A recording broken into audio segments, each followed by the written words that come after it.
Well, in our calendar of things, today is the 25th National Motivation and Inspiration Day. It's designed to help people manage their New Year's resolutions. When you take up something new, you need to tap into something that makes you want to keep doing it. For Maine native Johnny Ader, inspiration for a project came from something he noticed in his job painting houses, and then the motivation came from a massive online response. Sebastian Benage has the story from 2021. I've lived here all my life. I've been painting for 40 years, and it's been a good business for me. After 40 years of doing it, you're like, okay, is this it? Is this it? You know, up here on a ladder painting.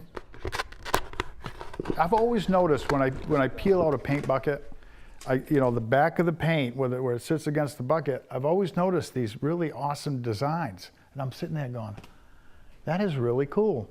Never did anything about it. And then my son Max, he said, Dad, you ought to frame one of those. He kind of talked about it in the past of being like, I want to maybe take some paint and put it in a frame. And I was like, okay, that's kind of weird. But then he walked in with the first piece, and I was just kind of blown away. Ivan, Myron, and these are all people that I know. And I thought it was kind of like a one-shot deal. Like I was like, okay, that's kind of a cool thing my dad did. But then he just kept making more and more. Enoch is Elijah. This is Gert. That's Sophie right there. So what happened was I put this, Max, but he's really good at social media, so he put it on Reddit. So I put it on this page called, Damn, That's Interesting. That's the name of the page. And it got like 60,000 upvotes, which is kind of this, it's like a like on Facebook. When I went to post it, I decided to sort of tell the story of how it happened, and that's what people reacted to the most. Like, see, something like that, I'd probably use something like that. That's kind of a neat pattern right there.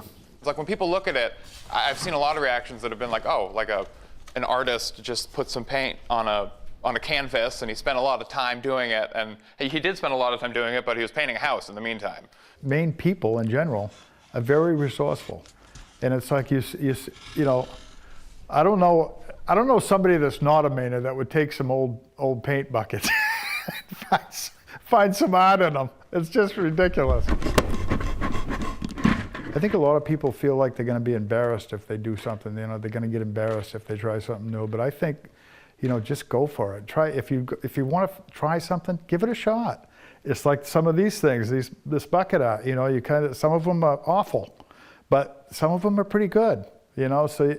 And it's the reward is unbelievable. You get this huge, this great reward for creating something out of nothing that probably would have been thrown out in the dump.